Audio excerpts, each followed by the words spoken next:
In this demonstration, you are logged on locally with a user account that has administrative privileges. In Exercise 1, you create a compressed or zipped folder. Windows XP Professional starts Windows Explorer. In the left pane of the window, select Local Disk C. On the File menu, point to New, and then click Compressed, Zipped Folder. Windows XP Professional displays a new folder named New Compressed Folder in the Details pane. The zipper on the folder indicates it is a compressed or zipped folder. The default name of the folder is highlighted, and you are ready to name the folder. Type zip1 to rename the folder. You have just created and named a compressed folder and are ready to drag and drop files into it.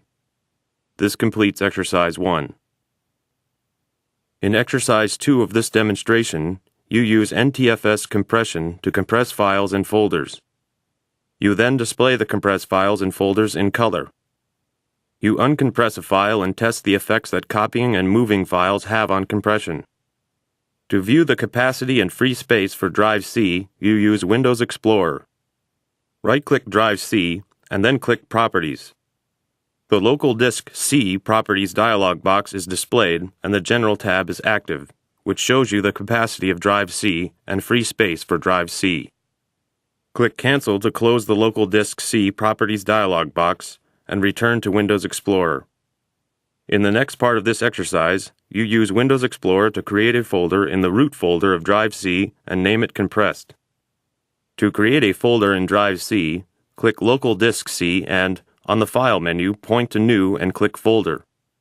Windows XP Professional creates a folder named New Folder in the root folder of the C drive.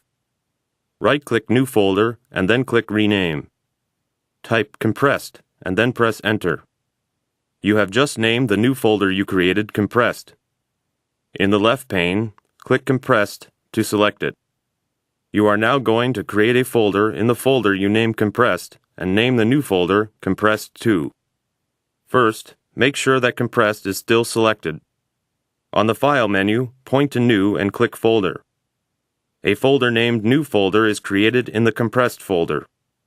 Right-click New Folder and then click Rename. Type Compressed 2 and then press Enter. You have just created a folder named Compressed 2 in the Compressed folder. To compress the compressed folder and its contents, right-click the compressed folder and then click Properties. In the General tab, click Advanced. The Advanced Attributes dialog box appears. To compress the folder and its contents, select the Compress Contents to Save Disk Space checkbox. You cannot both compress and encrypt a folder. Select the Encrypt Contents to Secure Data checkbox. Notice that Windows XP Professional clears the Compress Contents to Save Disk Space checkbox. Select the Compress Contents to Save Disk Space checkbox. Click OK to return to the Properties dialog box. Click Apply to apply your settings. Windows XP Professional displays the Confirm Attribute Changes dialog box, prompting you to specify whether to compress only this folder or this folder and all subfolders. You want to compress the folder and its contents, so select the Apply Changes to this folder, subfolders, and files checkbox and then click OK.